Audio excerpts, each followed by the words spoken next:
What if the biggest misunderstanding about the Bible isn't what it says, but how we read it? For centuries, people have argued over whether the Bible is history, science, metaphor, or myth. But what if that debate itself is misplaced?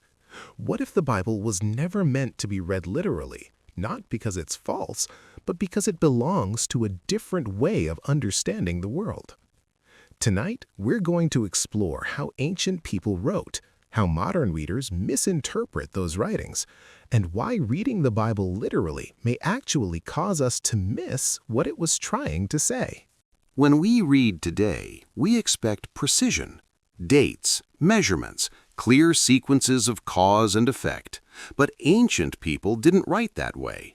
They wrote in poetry, symbolism, repetition, and imagery, because their goal wasn't documentation, it was meaning. When modern readers approach ancient texts as if they were science textbooks or history reports, they unintentionally distort them. Not because the texts are wrong, but because the lens is. Genesis did not appear in a vacuum. It emerged from the ancient Near East, a world filled with creation stories. Babylon had the Enuma Elish. Egypt had cosmic myths of order and chaos. Every culture had a story explaining why the world exists and why humans matter. Genesis wasn't trying to compete with these stories scientifically. It was making a theological statement. Not how the world was made, but who stands behind it and why it exists. To ancient minds, creation didn't mean material manufacture. It meant ordering chaos. Darkness represented disorder. The sea symbolized danger and unpredictability. Light meant meaning, not photons. When Genesis describes God separating light from darkness or waters from land, it's describing the establishment of order, not a physics process. This wasn't science done badly. It was theology done well. Biblical literalism, as we know it today, is surprisingly recent. It emerged largely after the scientific revolution, when people began demanding that texts provide factual accuracy. Ironically, this approach treats the Bible more harshly than its original audience ever did. Ancient readers understood metaphor. They expected symbolism. They weren't confused by poetic truth. Modern readers often are. When myth is mistaken for literal history, confusion follows. Creation becomes a battleground with science.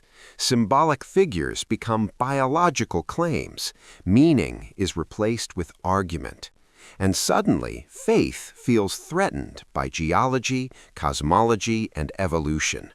But the conflict was never necessary. It was created by reading ancient texts through a modern filter. In modern language, myth means fiction.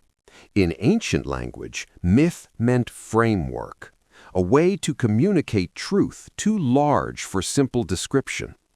Myths explain identity, purpose, moral order. They answer different questions than science, and when allowed to do so, they coexist peacefully. When we stop forcing literalism onto ancient texts, something remarkable happens. The Bible becomes richer, not weaker, more profound, not less relevant. It stops competing with science and starts speaking to human meaning.